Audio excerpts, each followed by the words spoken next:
दोस्तों, ईरान के नए सदर की हल्फ बर्दारी की तारीख का ऐलान होते ही इसराइली हुकूमत की टांगें कांप गईं। दोस्तों, ईरान मशरिक़ वुस्ता का एक वाहिद ऐसा मुल्क है जिसने इसराइल को वजूद ख़तरे में डाल रखा है, और इसकी एक वाहिद वजह भी फ़लस्तीन और बैतुल मुक़द्दस की आज़ादी है। दोस्तों, आज से कुछ दहाई कबल इसराइल नामी रियासत का कोई नामो निशान नहीं था और यहूदी दुनिया भर में एक पुरतशद्दुद ज़िंदगी बसर कर रहे थे। इस टॉपिक का आगाज़ करने से पहले नए आने वाले दोस्तों से गुजारिश है कि हमारे चैनल को सब्सक्राइब कर लें। लेकिन ये सब मगरबी ममालिक की कारसानियाँ हैं जिन्होंने यहूदियत के लिए इसराइल जैसी नाजायज़ रियासत की बुनियाद रखी। दोस्तों, देखते ही देखते अमेरिका की करम नवाजियों से ये इतनी ताकतवर होती चली गई कि आज दुनिया का जदीद तरीन लेज़र हथियार भी इन्हीं के पास मौजूद है, जिसको माजी करीब में भी बनाया गया है।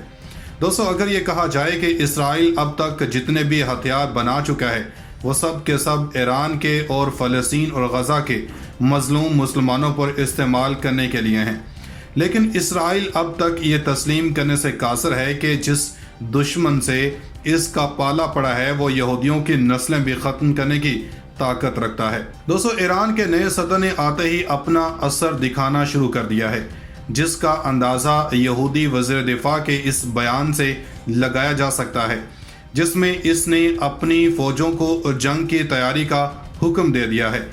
दोस्तों, जंग हमेशा तब ही लड़ी जाती है जब कोई मुल्क सफारती महाज पर अपने हरीफ के ख़िलाफ़ नाकाम हो जाता है। इसराइल के साथ भी कुछ ऐसा ही है। इसराइल न सिर्फ सफारती बल्कि जंगी मैदान में भी ईरान से शिकस्त खा रहा है। दोस्तों, बिला ताख़ीर मौजू के असल हिस्से की जानब बढ़ते हैं कि एक बैनुल अक़वामी ख़बरसां इदारे इनसाइडर पेपर से मौसूल होने वाली इत्तलात के मुताबिक ईरान और अमेरिका के मबैन एटमी डील की कामयाबी नज़र आते ही इसराइल के chief of staff lieutenant general Kochavi ने फ़ौजी यूनिट को जंग की तैयारियों को तेज़ करने का हुक्म दे दिया है। दोस्तों, ये जंग कोई मामूली जंग नहीं तस्वुर की जा रही, क्योंकि ईरान के नए सदर वो शख्सियत हैं जिनके आने से कबल ही अमेरिका ने इन पर पाबंदियाँ लगा दी थीं और इसराइल ने चीखो पुकार शुरू कर दी थी। दोस्तों, अजीबी रबी सीनियर माहिर ने इस पर बात करते हुए कहा कि इब्राहिम रईसी इसराइल के लिए बहुत बड़ा ख़तरा है और 3 अगस्त को सदर इब्राहिम रईसी के इक़्तिदार संभालने के बाद वो एक नया कौमी सलामती बोर्ड तश्कील देंगे, जिसमें इसराइल के ख़िलाफ़ एक भरपूर किस्म की हिकमत अमली भी तय की जाएगी। दोस्तों, इब्राहिम रईसी ने सदर का ओहदा जीतने के बाद गुज़श्ता हफ्ते ईरान का वाहिद जौहरी प्लांट 4 रोज़ के लिए बंद कर दिया, जिस पर इसराइली हमले का डर था, और इसराइल ने ऐसा ही किया, लेकिन इस बरवक्त कार्रवाई करते हुए इसको नाकाम बना दिया गया।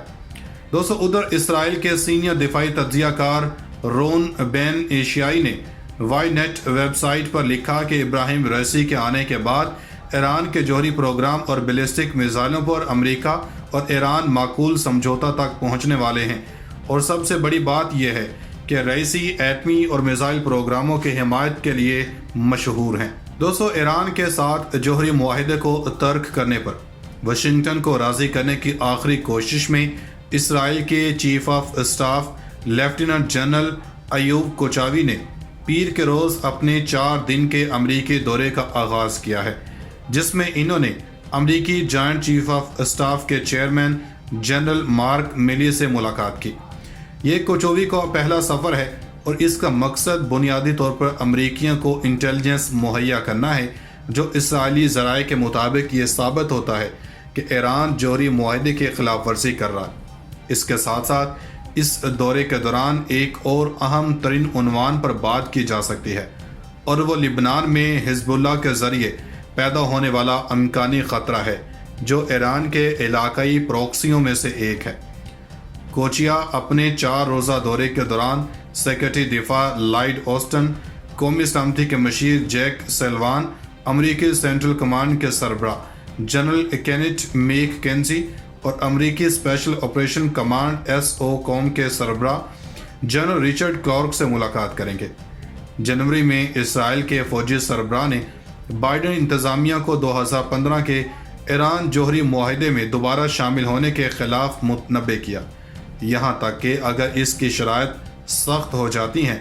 इन्होंने मज़ीद कहा कि इन्होंने अपनी अफवाज को آئندہ سال کے دوران ایران کے خلاف ممکنہ جارحانہ کارروائی کے لیے تیاریاں تیز کرنے کا حکم دیا ہے۔ دوستو، صہیونی اخبار جیروسلم پوسٹ نے جمعرات کو بن گورین ایئرپورٹ کے پاس آتش زدگی کی اطلاع دی۔ رپورٹ کے مطابق حالیہ کچھ دنوں کے دوران تل ابیب سے 15 کلومیٹر کے فاصلے پر واقع بنی آترات علاقے میں دوسری بار آتش زدگی کا واقعہ رونما ہوا۔ اسرائیل کی فائر بریگیڈ ٹیم نے بھی بتایا کہ آگ اتنی خطرناک تھی کہ بن گورین ایئرپورٹ کے آس پاس کی عمارتوں کو خطرہ لاحق ہو گیا اور اسی لیے آگ پر کنٹرول کرنے کے لیے فائر بریگیڈ کی متعدد ٹیموں کو جائے وقوع روانہ کیا گیا۔ صہیونی میڈیا نے آتش زدگی کے سبب کے بارے میں کچھ نہیں بتایا ہے۔ واضح ہے کہ بن گورین اسرائیل کا سب سے بڑا انٹرنیشنل ایئرپورٹ ہے۔ مقبوضہ فلسطین کے حساس علاقوں میں گزشتہ مہینوں میں کئی بار آگ لگ چکی ہے، تاہم صہیونی حکام اس بارے میں وضاحت نہیں کرتے ہیں۔ دوستو، اس کے ساتھ ساتھ نئی دہلی میں اسرائیل کے سفارتخانے کے قریب ہونے والے دھماکے کے الزام میں 4 کشمیری طالب علموں کو گرفتار بھی کر لیا گیا ہے۔ نئی دہلی سے IRIB کی رپورٹ کے مطابق دہلی پولیس کی خصوصی کمیٹی نے 29 جنوری کو اسرائیل کے سفارتخانے کے قریب ہونے والے معمولی دھماکے کے الزام میں، جس میں کوئی بھی زخمی نہیں ہوا تھا، کرگل سے تعلق رکھنے والے 4 طالب علموں کو گرفتار کر لیا گیا۔ گرفتار ہونے والوں میں نذیر حسین، ذوالفقار علی وزیر، ایاز حسین اور مزمل حسین شامل ہیں۔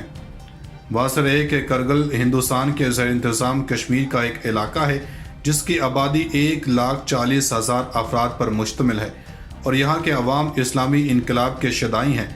کرگل کے عوام نے ہمیشہ ہی مظلوم فلسطینی عوام کی حمایت کی اور قبلہ اول قدس شریف کی آزادی پر تاکید کی ہے۔ ناظرین، مزید ایسی ویڈیوز دیکھنے کے لیے ہمارا YouTube چینل سبسکرائب کر لیں۔